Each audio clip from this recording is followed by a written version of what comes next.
1960 was a turning point for Africa, and for Somalis it was the dawn of a long-awaited dream: independence and unification.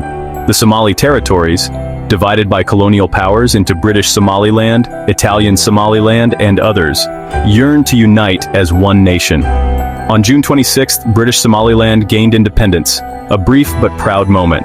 5 days later, Italian Somaliland followed suit.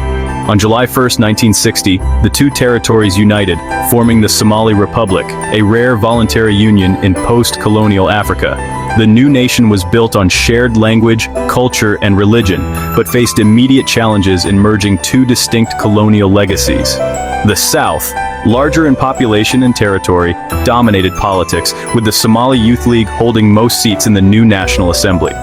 Northern parties, like the Somali National League, were smaller, creating early tensions. The government needed a leader who could bridge these divides and guide the new state.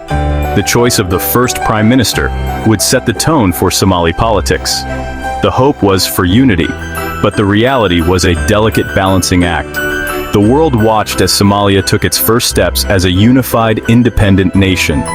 The promise of Greater Somalia inspired millions, but the path ahead was uncertain. The stage was set for a new chapter in Somali history. Into this charged atmosphere stepped Mohammed Haji Ibrahim Egal, born in British Somaliland and educated in both local and British schools. Egal quickly rose as a pragmatic, articulate leader of the Somali National League, championing independence and unification. He became Prime Minister of the state of Somaliland during its brief independence, symbolizing northern leadership at a crucial moment. When the two territories united, the presidency went to the south. But to balance power, Egal was appointed the first Prime Minister of the Somali Republic. His appointment was both a gesture of unity and a practical move to integrate the North. Egal was respected for his intellect and modern outlook, seen as a bridge between regions. His supporters hoped he would ensure the North's voice was heard in the new government. His rise was not just personal triumph, but a symbol of the unity Somalia aspired to. For a brief moment, he stood at the helm of a hopeful new nation. Egal's first term as Prime Minister lasted only 12 days, from July 1st to July 12th, 1960. His government was always meant to be provisional, overseeing the transition while a permanent arrangement was negotiated. The Southern Somali Youth League, holding a majority in parliament, soon pushed for one of their own as Prime Minister.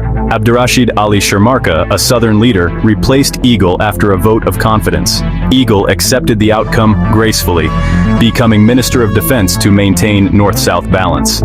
His brief tenure highlighted the early political fault lines and the power struggles beneath the surface of unity. Despite its brevity, his leadership provided stability in the Republic's uncertain first days. Egal's role was a symbol of unity, even as political realities quickly shifted. As Prime Minister and later as a senior minister, Egal faced the daunting task of merging two territories with different colonial systems, laws, languages, currencies, and administrations. Standardizing government, education, and security was a monumental challenge. Many Northerners expected equal partnership, but the South's dominance led to growing disillusionment. Economic hardship compounded the difficulties, with both regions underdeveloped and reliant on foreign aid.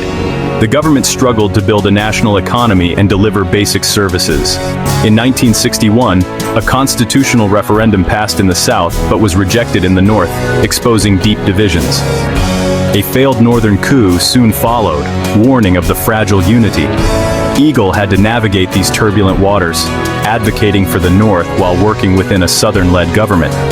The early years of the Republic were marked by hope, but also by the seeds of future discord. The dream of unity was real, but so were the challenges of making it work. These were the realities Egal and his colleagues confronted in Somalia's formative years. Egal's leadership, though brief, was defined by pragmatism and a commitment to democratic institutions. His willingness to step down peacefully set a precedent for political transition. He remained influential as a cabinet minister, later returning as prime minister, and, after the collapse of the Somali state, as president of Somaliland. His 12-day premiership encapsulates the enduring challenges of Somali politics, balancing unity with regional interests. Egal's journey, from unifier to leader of a secessionist Somaliland, mirrors Somalia's own turbulent path. His story is a lesson in the complexities of state building and the ongoing struggle for national unity. The hope and difficulties of 1960 still echo in Somalia today.